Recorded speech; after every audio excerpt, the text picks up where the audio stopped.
maybe that's true. On the water side, and they are already involved in hydroponic growing of vegetables.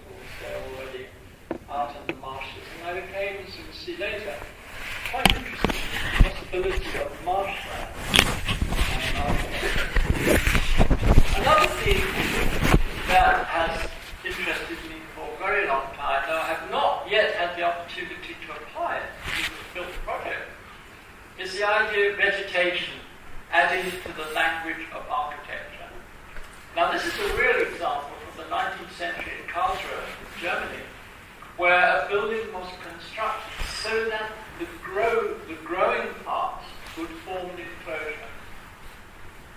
And in the same part of Germany, this one is in Karlsruhe, but in Schwetzingen, which is a little way away from Karlsruhe, there was also the 18th century development of armatures, which would then take the vegetation. So this notion of setting up architecture as a kind of armature to incorporate vegetation, which may come and go perhaps with the seasons, was something that interested me a great deal. And I did various drawings of this, and then various German friends would say, there's a place just like your drawing that was done in the 18th century or the 19th century. And developing out of that idea was a project somewhat later for what I call the veg house, the vegetated house. In each of the drawings we see a plan and then a view on the right-hand side. In the first, so this is a metamorphic project, in other words, one that is timed to change over a period of time. And this is the first stage where you see a simple organization, some armatures. The second stage where the armatures have accumulated more and more vegetation. A third stage where the enclosures begin to be really quite particular, and I introduce a number of subplots involving hybrids between electronics and electrics and vegetation and furniture and vegetation and vines that grow fruit and all sorts of things that start to gather and increase in the project. The project moves forward in time, it becomes more complicated, it becomes more romantic, and I start to use very early words such as weaving and sloping and folding and the tradition of the glade, which is a sort of romantic kind of English word for enclosure. And then it gets crazier. And then it gets very, very crazy, and I stop the project. I said, totally out of control. But if you have a vegetated house, perhaps you can have a village of vegetated houses. And the veg village is indeed a complex thing, because no longer do we just have triangular enclosures. We have a number of different enclosures which are perhaps vegetating at different scales or at different paces. And all the time I'm interested in the notion of the mixture of conditions. One of the most exciting mixtures of conditions is the marshland. It so happens that Gavin Rowbottom, who is my working partner in Crab, comes from precisely where this, not that piece of water, but he comes from a village very near to that picture.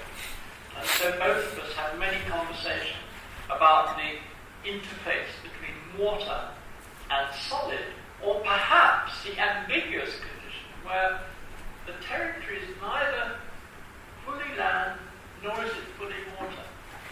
And in those earlier Arcadia projects, you can see that I'm sort of tempted by that condition. Another project which is involved in time change, but was also involved in certain sort of symbolism, if you like, was a project done for Berlin just before the wall came down.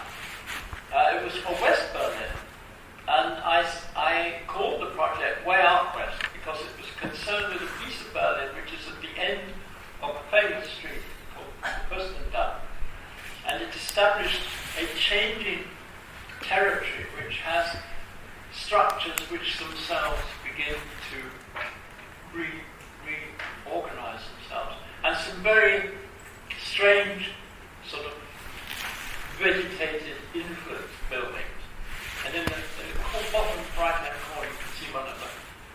this stage of the cycle, the plan forms.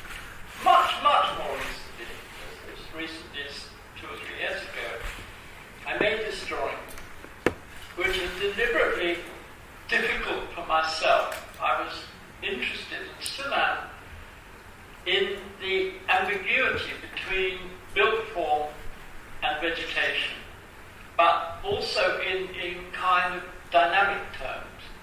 I set up the drawing as a kind of group, and I deliberately made some of the elements of the drawing implicitly tectonic, and some of them very obviously tectonic, and some of them perhaps tectonic, but leaning towards being vegetable, and some of them very definitely vegetable, with a hint of architectural organisation, and some of them very, very, very vegetable.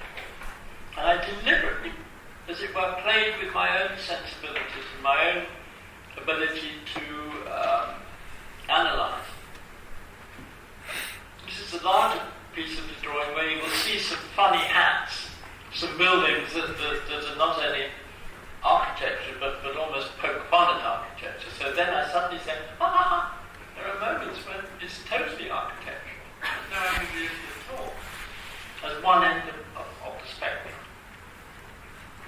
In another project generated by Gavin and myself, and also worked over in our studio, is a project called Sober City, where we took the hypothesis that with global warming, London will eventually disappear under the water, and that there will be no high-tech, there will be no advanced materials left, that all the survivors will be able to do will be to rescue some pieces of metal and pieces of wood and somehow construct a kind of megastructure which is very, as it were, do-it-yourself.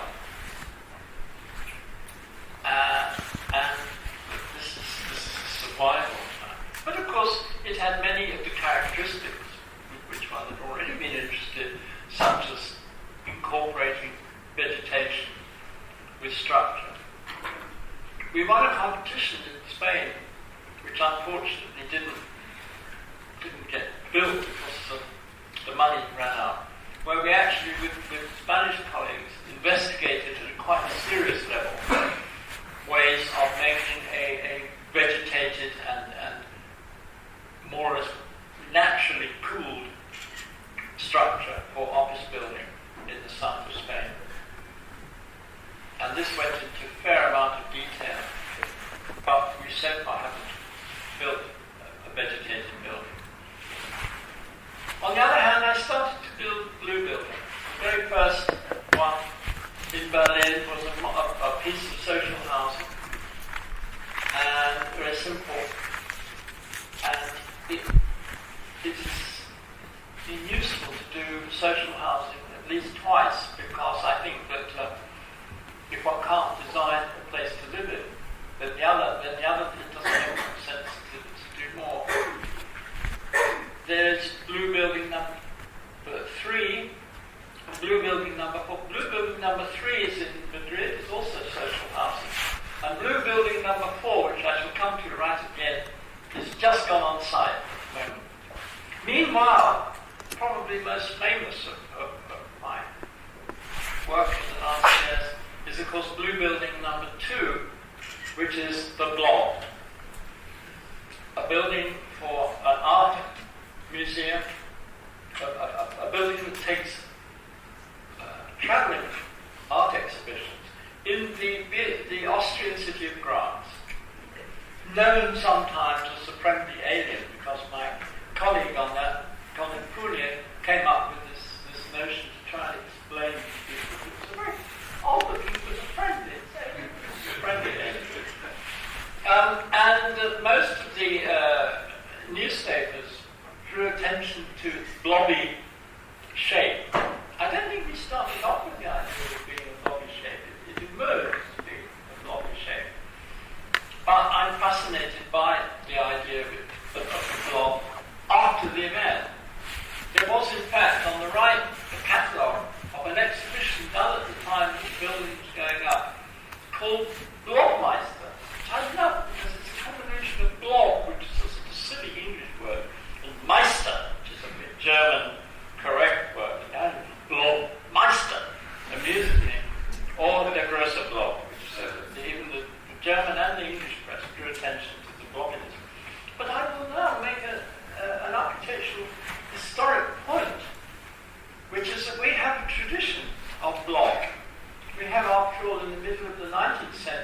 an extremely elegant block building.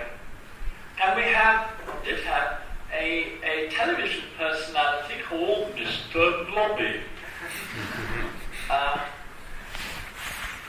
So what is the effect of this upon the city of Graz? If you go down a small, quiet, baroque street, you see the bottom of the building hanging out mysteriously.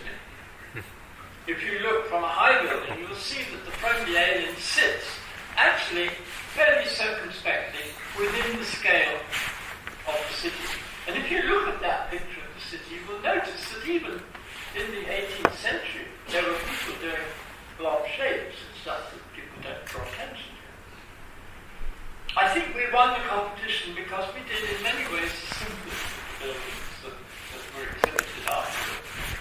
We took the site, we put the skin into the available space, we put a pin, an access pin, moving up through the space.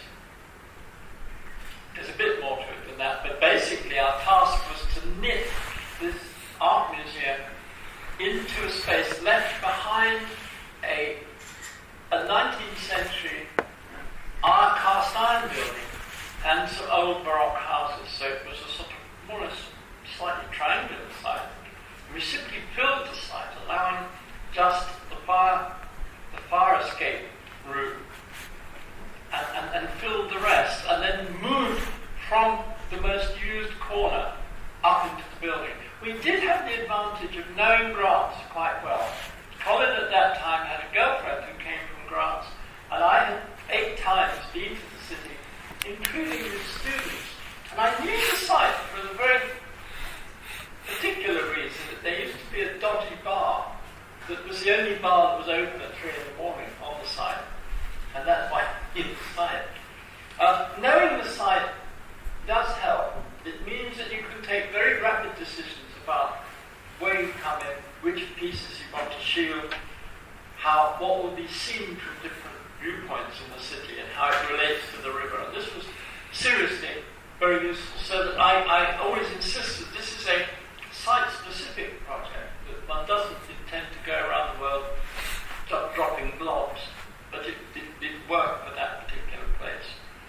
And the proposition really is that you have a fairly evacuated ground floor, and then the mysterious galleries that are mysteriously in the body of the building.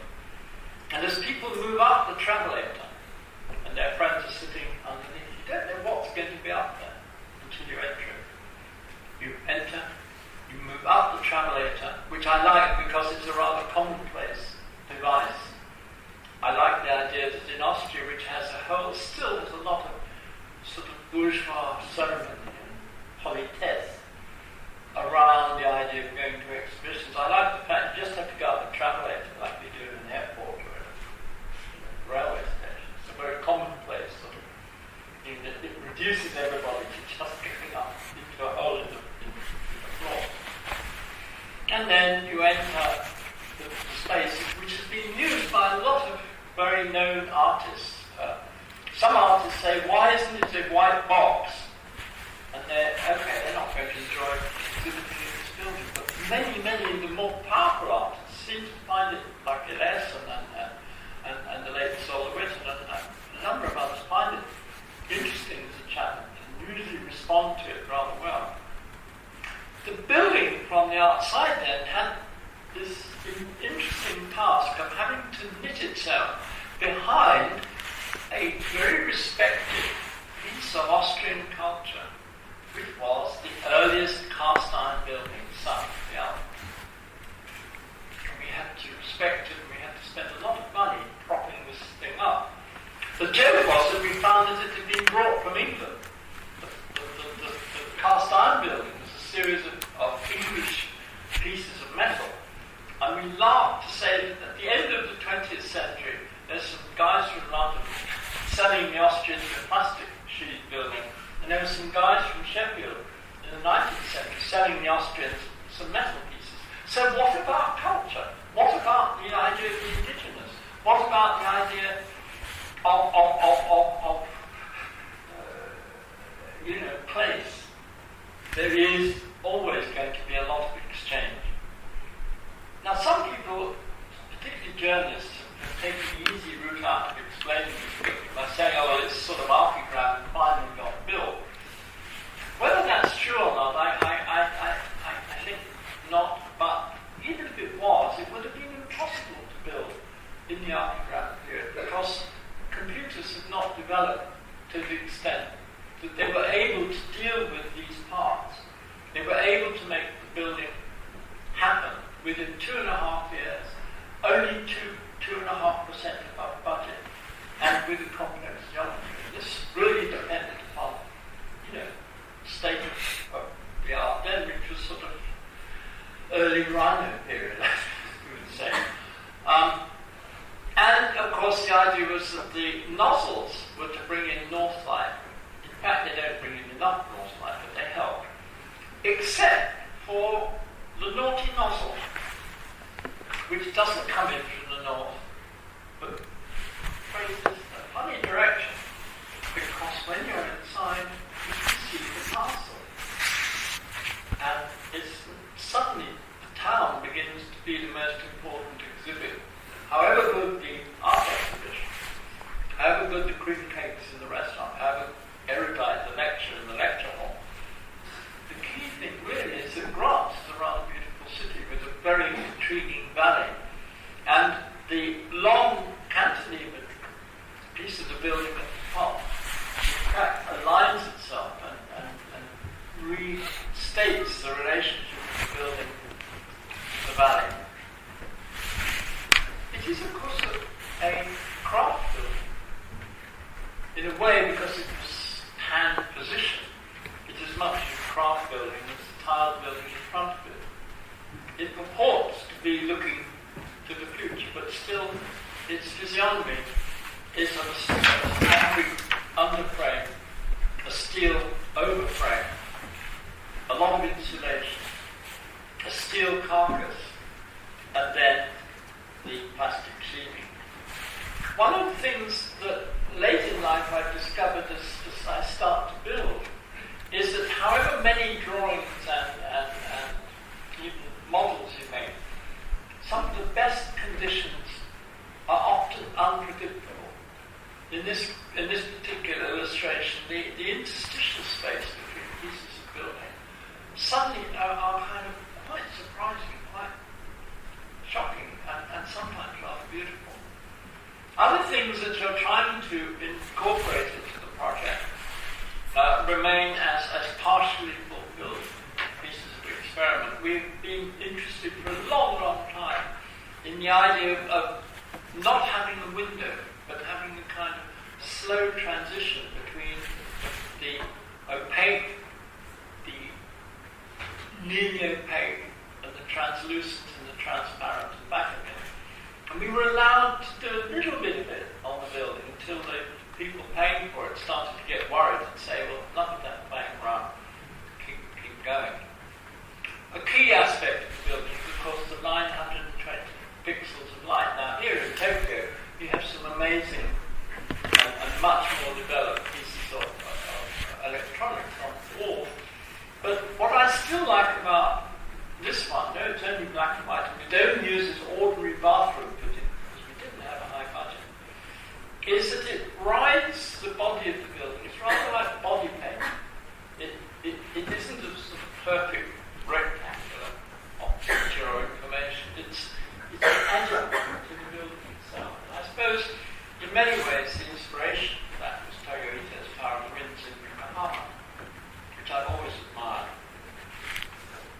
More recently, we won a competition for a theatre in Italy, in a little town called Verbane, and we very much again analysed the town very closely and tried to make our building sort of suit as our building. It's meant to knit in again in terms of scale and in terms of material, using the terracotta of the town. And it also is an essay in talking about entertainment and survival in a small town. Small European towns have a long tradition of just casual use of the centre of the city. We wanted to make this building incorporate that. Okay, so there is a proper theatre with a proper quiet tower, and people will sit on comfortable seats and probably watch a rather second-rate professional company do something. But what you really wanted it to do was to be part of the town the whole time. Unfortunately, the location is next to the market square, and the idea is to bring the market up the building and make bars and cafes and loose pieces of architecture that pulled the people onto the steps and have those performances just like these other characters might be doing on wet Thursday. And so the theatre becomes a theatre not only of the enclosures but of the terraces. We've more recently we won the competition, they changed the mayor, the money went, nothing happened, and it's Italy anyhow, we probably wouldn't have got paid in the first place. But it's still one of our favourite projects. We've done a lot of projects for towers. This is a tower for Taiwan, Taichung in Taiwan, where there is basically an armature. And in a way, the proposition has a lot of similarities to a very old project of mine from, God help us, 1963, where the tower is basically a kind of armature, and you then hang things off it. In the case of the Taiwan tower, the objects hanging off it are largely to do with the breeding of algae for energy purposes. And the sort of drooping pieces are meant to be tanks of algae. We then moved into another competition, related competition, having come second in that one.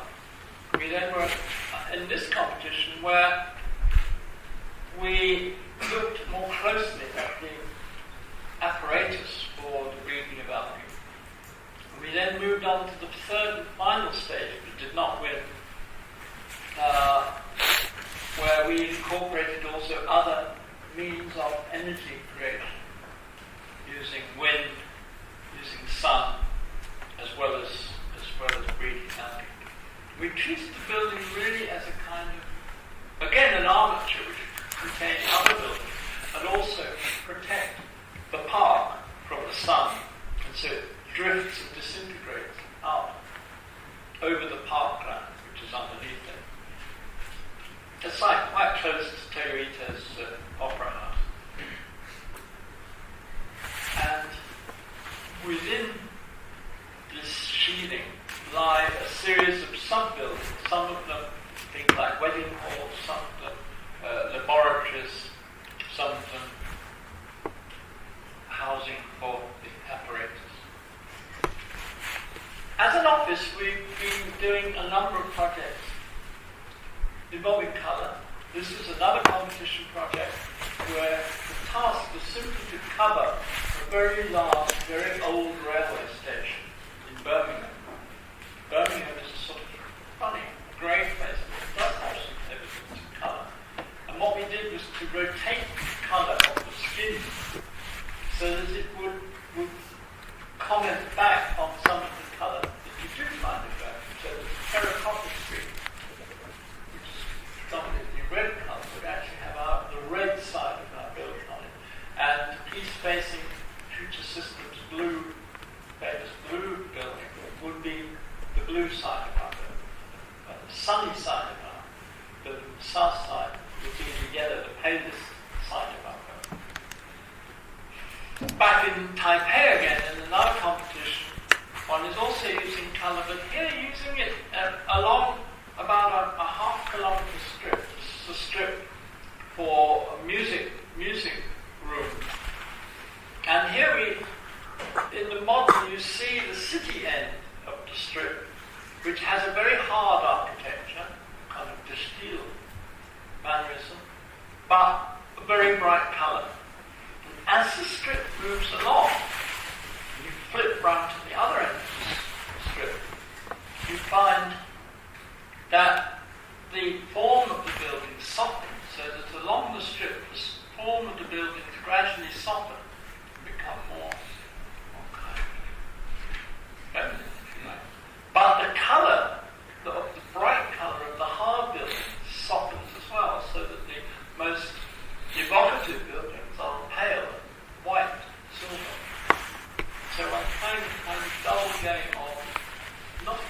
disintegration, but metamorphosis of colour palette, metamorphosis of form. In a more recent project, I've taken a locality near where we live and also examined the relationship of coloured surface and vegetation again, with the idea of a high-rise building. More recently, well, fairly recently, we've just about a year ago completed a building in Vienna, which was also a competition. And this is for the law faculty and the central administration building for the business university. And you will probably know that Zaha Hadid did a building also on the campus, so did Toshi Abe, so did bus company from Austria and some more. So there were 6 simultaneous competitions, and there were 3-stage competitions with one after the other one. And it was the largest thing that we have ever built. It was quite suddenly we win this rather large competition with just sort of 4 people virtually. And we had to sort of turn ourselves into a fairly substantial office. One of the things that I did in the competition was again to come back, as with the Arcadia building, coming back to personalities. Now, by this time, I had been a regular academic for more than 40 years, and you do know a little bit about students. You don't necessarily know about law students, but you have some idea about what goes on in country. And I had been very, very many times to Vienna. I've done some teaching gigs in Vienna. I've been passing on the way to Graz. I've been bringing students to Graz and to Vienna for a long, long time. So I had a number of Viennese friends. And this cartoon is meant to be saying, hey, can't we have some of Vienna coming into the university? Does it all have to happen outside? You know, I'm not sure whether couples going off into a private room or guys getting drunk under the table or bottles rolling across the floor are necessarily encouraged by most universities, but it did not lose us the competition. It was part of the competition drawing. Another idea that was drawn was the idea of sunshine corners. Gavin and I arrived at this notion of eating into to get a very large amount of accommodation into the space. We made a series of indentations. And the other thing that we were really, really keen on was the idea, almost back to this cartoon, of spaces between the teaching rooms, between which there were many, where as the form of the building would open up, you would actually have internal pieces of the department where you could actually meet and do things. The non-curriculum activities became as important to us as the curriculum activities. And so this is the building. You'll notice that this is coloured. And my argument with the Viennese was, I have been to Vienna many times. It is often very cold and grey. A beautiful city. The philosophy here is cold and grey, and cold and wet, and grey, and cold and grey. You don't want another grey-white building. You need a cheerful building. We come from the seaside. Come on, buddy. And so the colours run from darker colour nearer the ground through to lighter colour against the sky. And then we covered it with a series of sunburns, which are rather like whiskers. Because if you look at the picture here, you see that the famous Prater, which was the hunting ground, the woodland, which was the hunting ground of the Habsburgs, is right at the side of the building. So we bring the wood back onto the building. So there's the colour scheme, darker to lighter, and then the carpeting inside doing the reverse trick. Again, a bit like the Taipei idea, we move from one condition to the other. Back. There had been, of course, earlier non-built drawings of such things.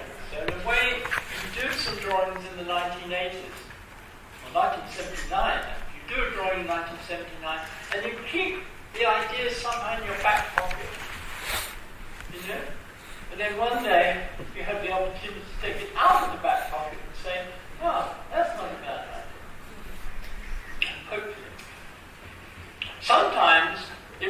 rather like in earlier times when I started getting interested in vegetation, and some German sort of takes you down the road and says, there you are, somebody 200 years ago did it. You have psychologically two alternatives. One is you say, my life is it's all been done. Or you say, fucking good idea, wow, let's go. Yeah, he must have been a good guy. So, my wife and I found ourselves, as one does, in Chile, the year or two back.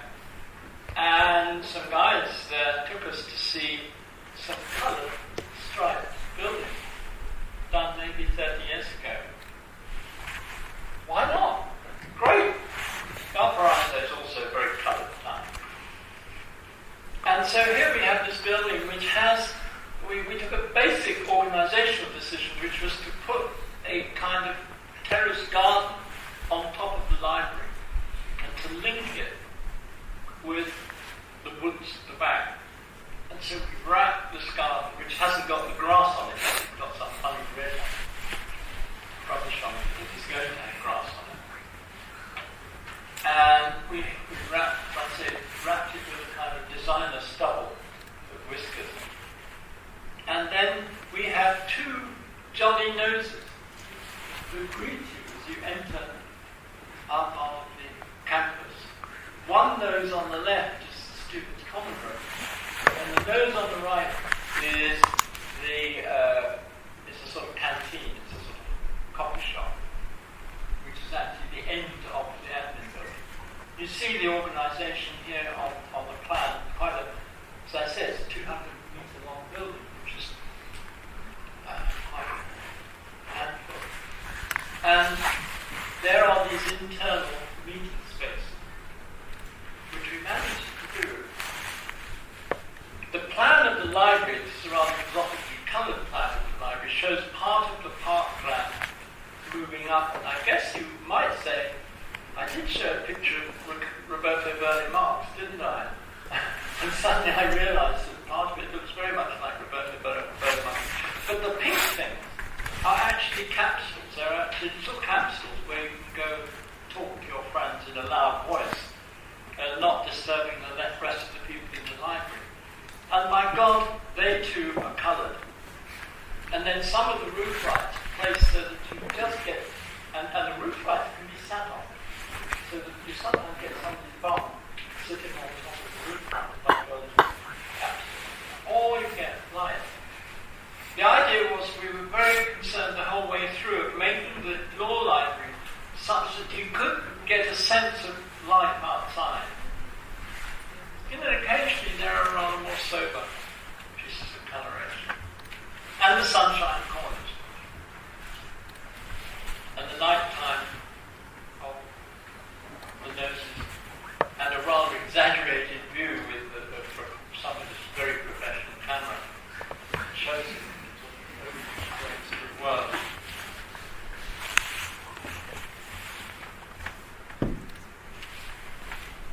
sometimes one does drawings, you have no idea, you have an idea in your mind, I'm getting this sort of back pocket thing. Say, wouldn't it be great if somebody did a club that was comfortable, but it was also sort of vegetative, rather like a veg club. So I have this drawing I made for a magazine called the Comfort Veg Club. Why not a club that's comfortable and vegetative? And then SciArc asked me to do an installation. And so we did a version of the Comfort Veg Club. And it's there. And it was comfortable. In fact, it was so comfortable that I'm told that late at night, very naughty things happen. Comfort Veg Club, which I treat as the success of the project.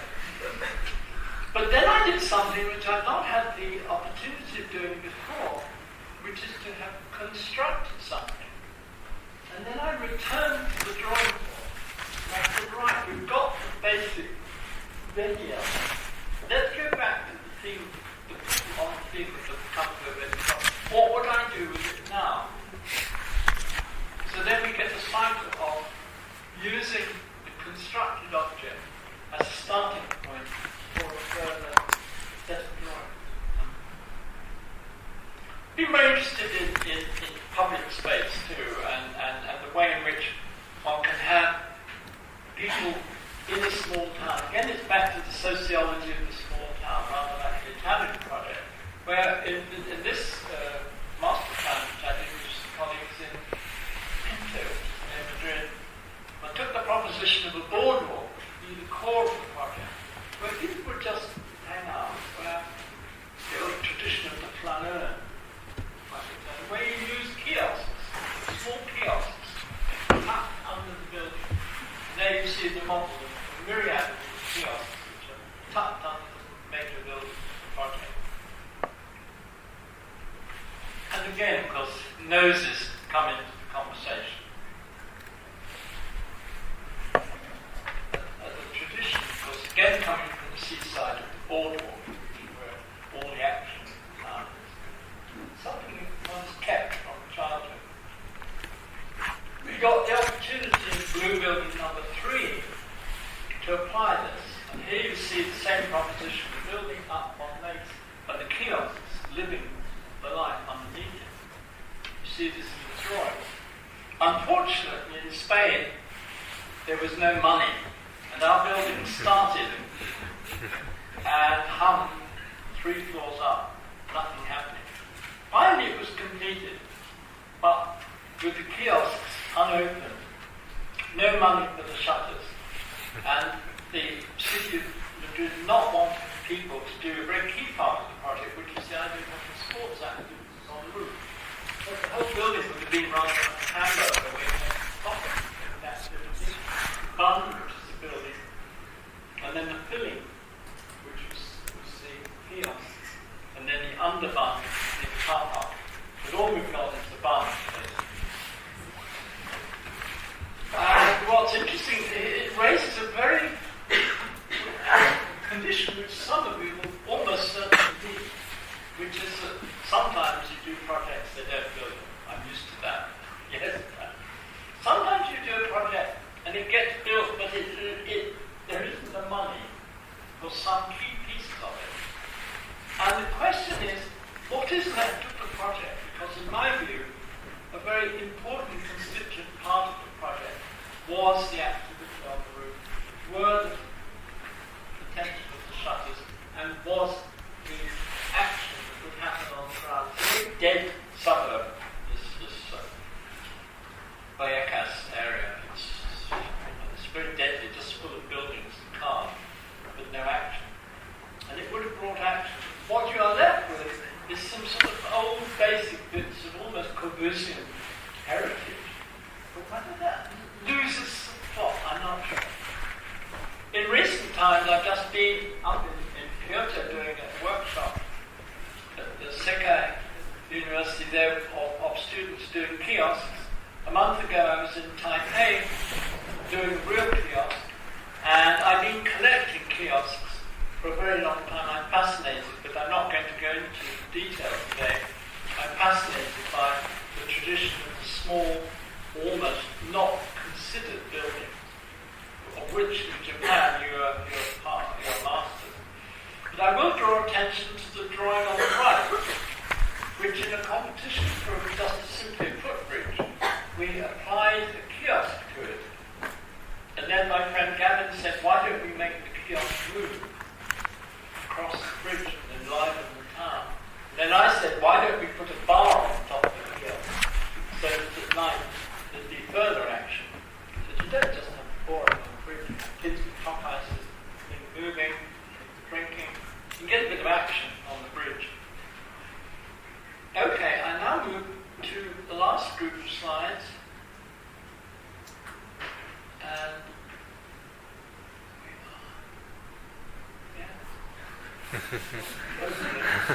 let's see, read all what I'm doing. All our funny bits. Okay, let's go for it. Yes.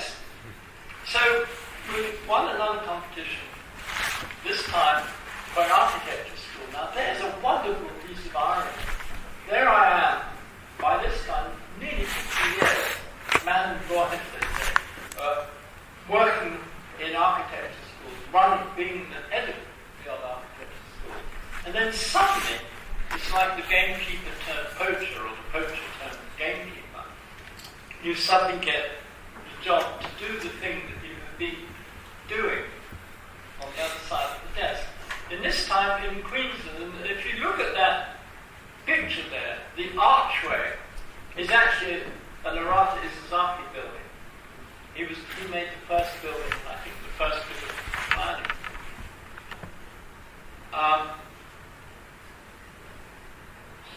Odd. I don't know why that got into this position. This is an advertisement which should come at the end of the lecture, which is if any of you want to come to London in the spring, I run a master classes. I seem to have got the end. Oh, okay. Something funny happened there. Now, Gavin, my partner, has also studied in Brighton, Bartlett, and Harvard. I've studied in a few places, taught in very many. And we both have lots and lots of anecdotes.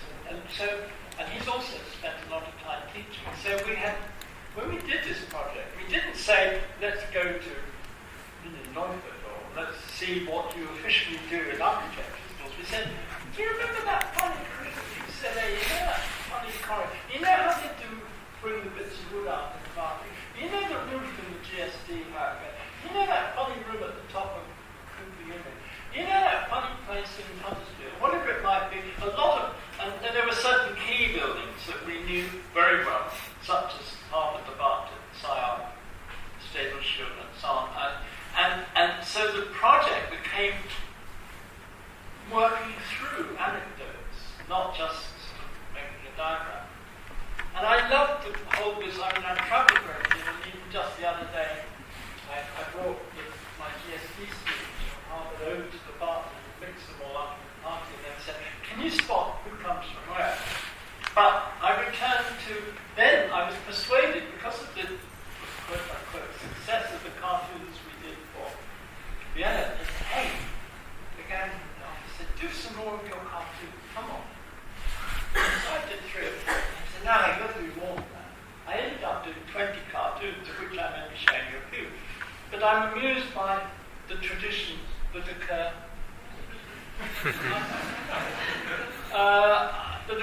in an architecture school. Here is a typical scenario where a kind of smarty pants young faculty is asking students, I question your terms of reference. And there's Barbara, nervously drinking from her nose, and her friend Waldo sort of getting very nervous, can't even get the drawing up straight. And his friend Jeff is on the floor with some electronic piece of apparatus, very marvelous story, which the teacher tells you is working last Friday. Of course, it never works at the jury. And then you walk out of the jury and something goes running off, you say, we've got it working. But he's going to have a bad time, he's not enjoying it. And I'm fascinated at having convinced the jury of reporting life imitating art. Here, of course, this cartoon was inspired, that's the word, by a scene at SIOP, where in fact Barbara is reading from her notes, and some smarty pants jurors that start to say something. I'm aware of the fact that an architecture school can be a kind of dating agency. And here's some unfortunate Australian guy who doesn't look as if he stands much chance, saying that he'll work in, we have a serious studio trade in our boat. He'll work late night on the train because there's a Berlin dance on one train. And I managed to photograph the building with the girl sitting exactly where I put her in the cartoon. Or we have the tradition of late night. We want, and I'm told that there are around the students who they work all night. That one wants people to, but we've all been in these situations where things aren't going that well. We've got this Australia, so you get through a couple of bottles of Shiraz, and things are still not going. They'll say, tough shit, come on.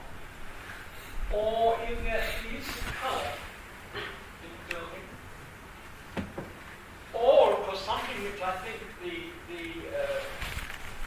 jury of the competition like very much, they imagine our building being kind of major meeting place. And so you get the idea of a campus where departmentalism is encouraged to be used for other events as well. And indeed, life imitates art. Memory of a whole lot of meeting in our building. Now the organisation is a street. Here we have another instance where in the competition I flattered the university by the country saying, no, I won't be back at Princeton until the 18th. As if we have regular traffic of people from Princeton to one university. And there you see the street that runs through the building, which is animated by a series of concrete elements called the scoops. The scoops are the child, in a way, of our Vienna areas where you can meet, but it's not official. And it's not a major incidental space animating the main street. And also acts as a primary structure. Here we see a don't forget that this is located in a very large beach town. Part of the town, Gold Coast, is called Surfers Paradise. So half the problem is getting the kids in off the beach. And here's a typical situation, like imitating art, to illustrate the use of the bridges over the street, where Jules, obviously spending his time on the beach, is suddenly seen by a faculty. Nice to see you building, Jules. And the other member of faculty doesn't want to get involved in heading on the right way. Or the idea of the rather tedious lecturer saying, well, you have to accept the terms of reference or something. And there's some, you see in the cartoon, this old guy who's mortgaged his house in order to come there as a postgraduate student. And then somebody took a photograph of me, myself, in exactly the same gesture movement as the guy in the cartoon. Or the idea of students being observable but not necessarily inferior. Something you borrowed from UCLA, where you get a crit space and a corridor above it where you can watch the theory. And you can really find it interesting, go down and join it. But you don't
sort of series of coloured drapes run across it. It's a very cheap design.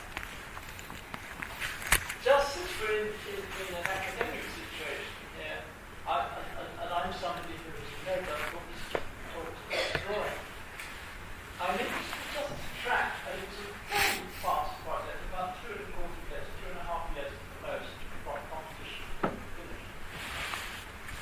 The difference in mannerism of the project that we developed. These are competition drawings. I love them dearly.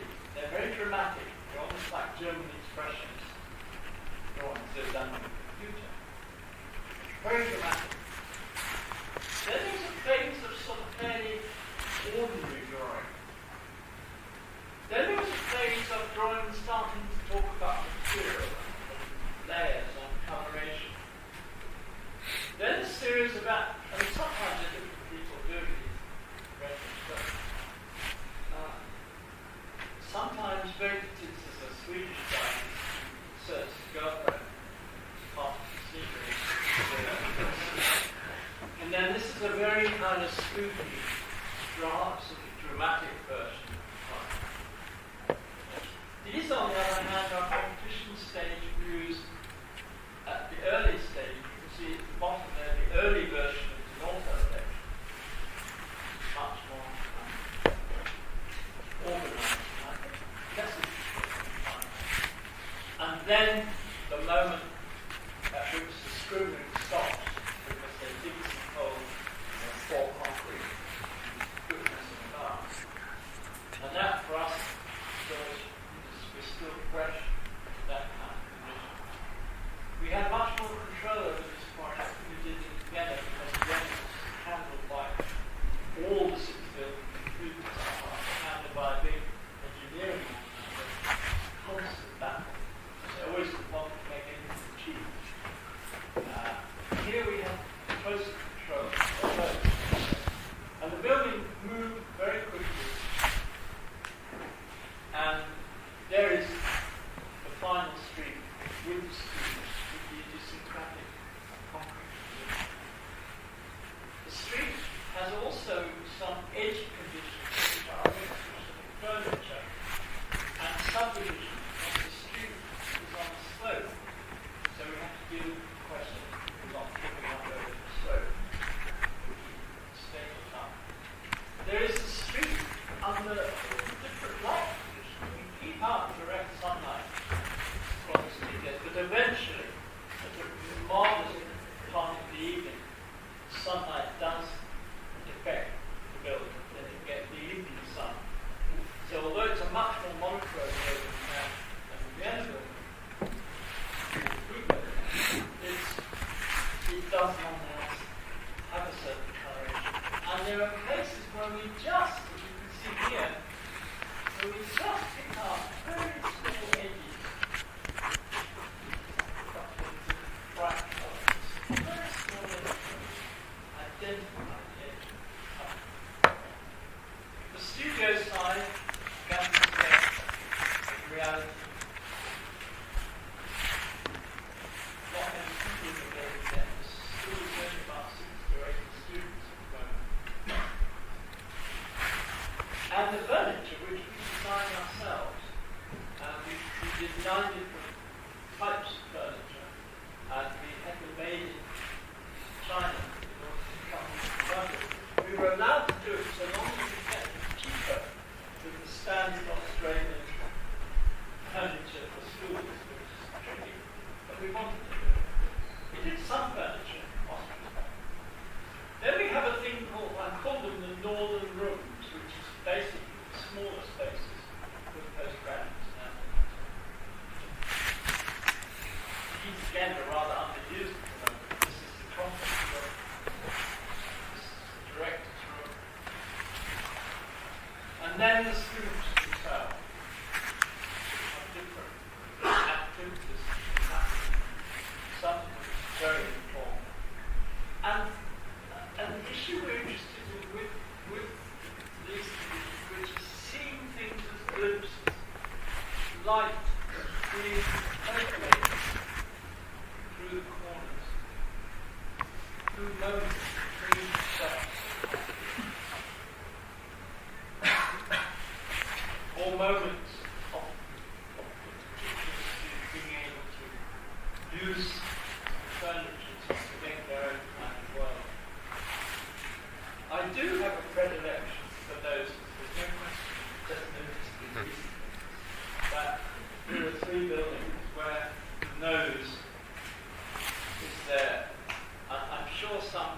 psychologists would have something to say about that project. The furniture, of course, has mimicked in some ways on the form of both the Vienna building in particular, which will form some of the forms used. And we had some amazing joinery work. This is a lot of physical climate joinery, which was made by a local company, very high standards. And a nice, broad Australian sky, the trees, at the back of the building. The funny thing sometimes happens, which is we spend a lot of time on subs. We realise afterwards, we spend a lot of time on subjects in the building. And none of it just sort of happen. And it's interesting to us now that this end of the building didn't have as much time spent on it as the other end of the building, on the side of the building. But it's very odd that over a period of 2.5 years you have emphasis on things that people are worried about cost implications. Then other bits you say, alright, we'll just do that. I mean, I haven't done enough buildings to be able to be really cogent on this issue. There are issues of, as I said, with the craft building, the institutional space, or, for example, here, the parts that we spent less time on, how much, sometimes it's a little surprising. There's the effect of the sort of painting facade. We then were in the final of another competition, the same city, but didn't win it. We lost out to National Rank Doodle. But here we had a very difficult task of suggesting culture, a series of culture versions for a town that is not rooted in culture. It's a sort of town with a lot of lagoons, a bit like sort of Australia and Florida. And the fastest growing town in Australia. And you can tell, you see, the modern future, certain kind of sort of mums and dads and guys who like to go on the beach. We didn't think in terms of culture. But we did, as you can see, a series of them, again where we took the idea of scooping the main bodies of the art museum, the cinema and the theatre are cut so that you can shelter in those moments when the sun is very intense, or when the rain, very intense rain, comes out. And again, there were cartoons talking about particular kinds of institutions like music building and how you might coerce them into the cultural experience despite themselves. And they were kiosks. And they were waterways, though they were marsh. Right now we're building a very small building, and it's in fact at the institution where I was before I was there. I was at this art college, which has now become the University of the Arts, and now to a building to drawing. And this is the building. It's a small blue building number 4, and it is being refabricated in the Netherlands in steel, and it will be dropped on site, large steel elements. Monocoque construction. Again, some cartooning about, and there's a story between companies, different types of people you get from arts. And the early version of the building, which was possibly going to be a timber structure, now steel structure. In a sort of European tradition of the large studio all the in 19th century studios.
interest in the idea of the vegetated, this is really another dream drawing, the idea of the vegetated city in amongst the marshes.